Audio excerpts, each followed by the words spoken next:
Try to remember one real moment from before you were 3 years old. Not a family story, not a photograph you have seen so many times that it feels like memory.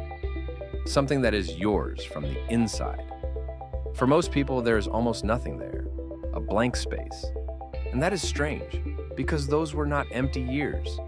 In those years, you learned to stand, walk, speak, recognize faces, trust voices, fear strangers, love the people who held you, and map the rooms of your first world. Your brain was working harder than it would at almost any other time in your life. So why did the first years disappear? The name for this is childhood amnesia, but the name can be misleading. It is not simply that you forgot the way you forget a password. It is closer to this. The system that turns an experience into a retrievable life story was still under construction. Psychologists have found that most adults' earliest memories cluster around age 3 or 4, with the years before that mostly missing. One reason is the hippocampus, a brain structure that helps bind experiences into long-term episodic memories. In infancy, it is still developing. This is why a toddler can learn a room, recognize a voice, or calm down when a familiar person appears, yet still not keep a clear later story of the day. The brain can learn without creating the kind of memory an adult can narrate. The brain is also producing and rewiring neurons at an intense pace. Jocelyn and Franklin proposed a neurogenic explanation. In a young brain, the very growth that makes learning possible may also destabilize early memory traces. The construction crew is building the house so fast that it keeps tearing up the first floor plans. But hardware is only one lock on the door. The second lock is language and the self. A memory that lasts is not just a picture. It is a story with a main character. It needs a me to happen to. Researchers such as Robin Fivish and Catherine Nelson showed how autobiographical memory grows through conversation. Parents ask what happened, children answer, details get rehearsed, and the day becomes a story that can be found later.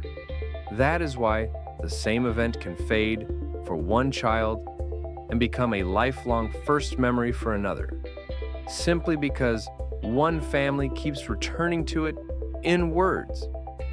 Before you had enough language, and before your sense of I was stable, your experiences could be real without becoming searchable. They were like photographs, scattered across a floor, with no labels, no dates, and no folder names. The images may have existed, but there was no address to return to. This is why your earliest memory is not fixed only by biology. It can shift with culture and family style. Children whose parents talk about events in rich detail often report earlier and more elaborate first memories than children whose families do less of that kind of storytelling. Memory has to be rehearsed to take root, and the story gets even stranger in animal research. Studies discussed by Jocelyn and Franklin suggest infant memories may sometimes be stored but normally inaccessible, and under special conditions can be reactivated in mice.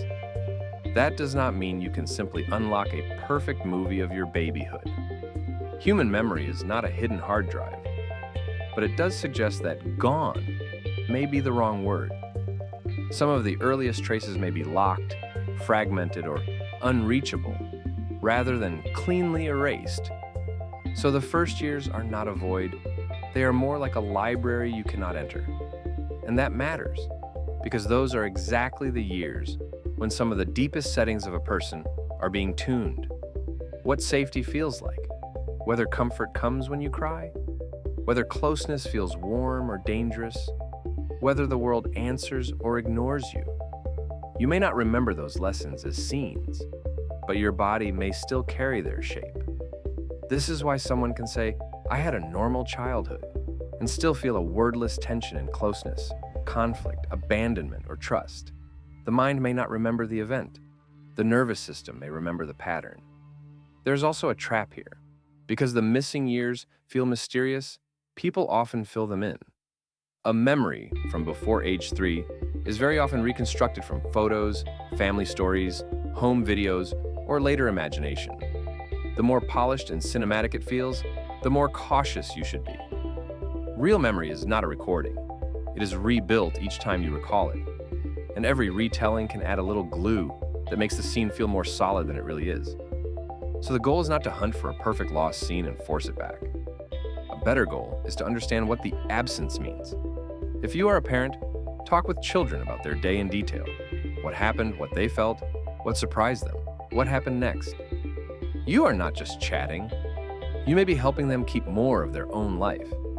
If you are looking back at yourself, pay attention to patterns rather than trying to prove a single earliest image. Because your first years did not disappear in the simple way we imagine.